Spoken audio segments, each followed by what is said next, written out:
America की वादा खिलाफी और जंग के खात्मे के मुआहदे के पहले पैराग्राफ पर अमल न करने के बाइस स्ट्रेट ऑफ हुर्मुज को एक बार फिर अबनाए हुर्मुज बंद करने का ऐलान सामने आ रहा है।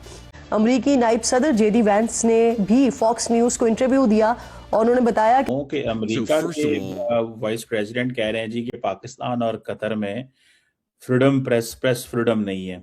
और दूसरा, ये ईरान ने स्ट्रेट ऑफ हार्मुज बंद कर दिया है और सीजफायर की वायलेशन हो रही है। पाकिस्तान के साथ ये सलूक किया जा रहा है। This is not statesman-like thing. This is absolutely a misconduct of any state, leave alone being the superpower.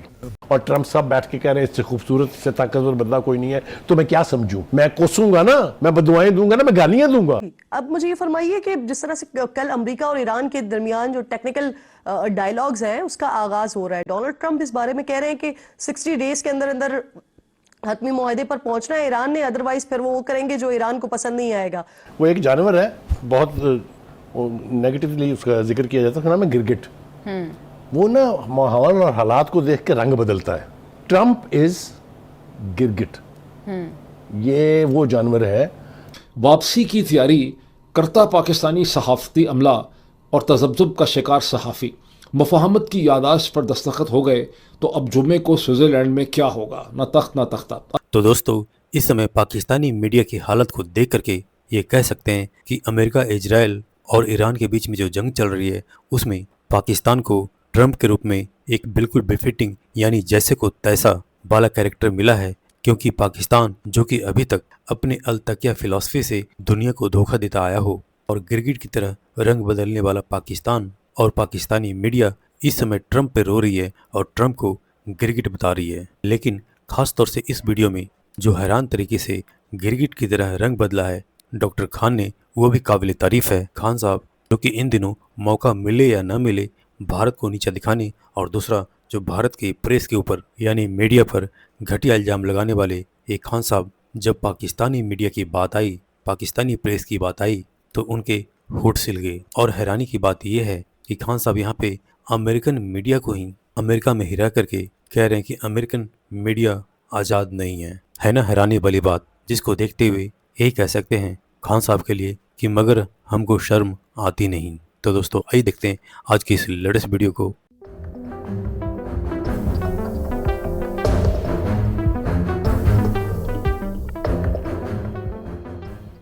Doctor साहब, सबसे पहले तो मैं ये चलाना चाहता हूँ कि अमेरिका के वाइस प्रेसिडेंट कह रहे हैं जी कि पाकिस्तान और कतर में फ्रीडम प्रेस फ्रीडम नहीं है। तो हमें तो अमेरिका में आके पता चलता है कि अमेरिका में भी प्रेस फ्रीडम नहीं है। तो पहले एक तो चलो ये मैं कमेंट जरा इस पे कर दीजिएगा, और दूसरा ये ईरान ने स्ट्रेट ऑफ हार्मुज बंद कर दिया है। अमेरिकन जो है वो हेल्पलेस नजर आते हैं। What do you make of that, all that जो सिचुएशन डेवलप हुई है और डेलीगेशंस जो हैं वो पहुंच रहे हैं स्विट्जरलैंड के अंदर और सीजफायर की वायलेशन हो रही है, कहीं ये बेल मुंडे नजर चढ़ती नजर नहीं आ रही डॉक्टर साहब? तो ये जो कमेंट उसने किया जेडी वैंस ने, वो कमेंट था he was trying to defend के उन्होंने मेमोरेंडम ऑफ अंडरस्टैंडिंग की जो अग्रीमेंट थी उसको पब्लिक क्यों नहीं किया। तो उनसे ये पूछा गया भाई कि ये छुपा क्यों रहे, why is it secret, that was the question. हालांकि ईरानियंस ने उसको लीक कर दिया था, तो व्हाई इज दैट सीक्रेट। तो उसका इतना अजीब जवाब था कि प्रेस फ्रीडम ऑफ प्रेस नहीं है पाकिस्तान में, और इसलिए ठीक है पाकिस्तान को नहीं, आप अपने पास रिलीज कर देते, फॉक्स न्यूज को दे देते। So that was the question. I think it was a very foolish answer. हालांकि जब से ट्रम्प एडमिनिस्ट्रेशन आया है अमेरिका में फ्रीडम ऑफ स्पीच कम हो गई है। डोनाल्ड ट्रम्प के वजह से सीबीएस को खरीद लिया है एक pro Israeli billionaire, Larry Ellison है उसका नाम, उसने सीएनएन को भी खरीद लिया है और ऐसे बंदों को अपॉइंट कर रहा है जो pro Trump, pro mega, pro Israel. और 60 मिनट्स जो दुनिया का शायद सबसे बेहतरीन, द बेस्ट इन्वेस्टिगेटिव मैगजीन कह सकते हैं आप, टेलीविजन मैगजीन, जो 60 मिनट्स कितने सालों से चल रहा है, वो कुछ 50 से ज्यादा एमीज जीत चुके हैं, उन सब को तबाह कर रहा है ये। They are destroying the American media, JD Vance और Donald Trump on this issue of freedom of speech. लोगों को, स्टूडेंट्स को बोलने की इजाजत नहीं है, कोई इजराइल को क्रिटिसाइज नहीं कर सकता। यूनिवर्सिटीज में प्रोफेसर्स को नौकरियों से निकाल दिया गया for being critical of Israel. अब देखिए स्टीव कॉर्बेट का जो शो था वो भी बंद करवा दिया डोनाल्ड ट्रंप ने। So it is quite hypocritical.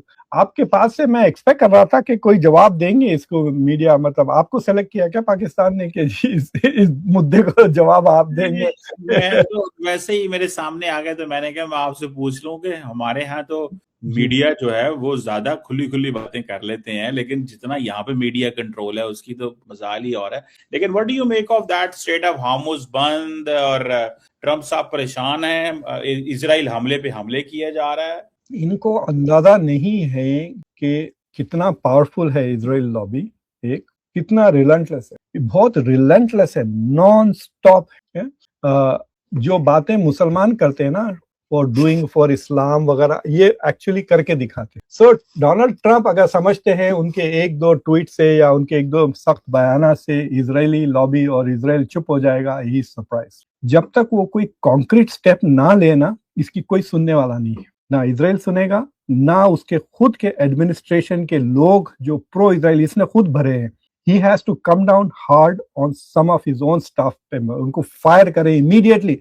जो भी डोनाल्ड ट्रंप के खिलाफ कुछ भी बोलता है और इजराइल के प्रो बोलता है, उसको फौरन फायर करे, फिर तो बाकी के दूसरे चुप हो जाएंगे। That is one thing that if he doesn't do. दूसरी चीज ये है कि अगर वो मीडिया में जाके सख्ती से नहीं बोलेगा, डिफेंड नहीं करेगा, ये बीच बीच में ना इधर कभी इधर बोल रहा है कभी उधर बोल रहा है, नहीं मैं इजराइल ईरान पे अटैक करूंगा, ईरान इज फिनिश। वो जो ट्वीट थी इतनी बकवास किस्म की ट्वीट थी।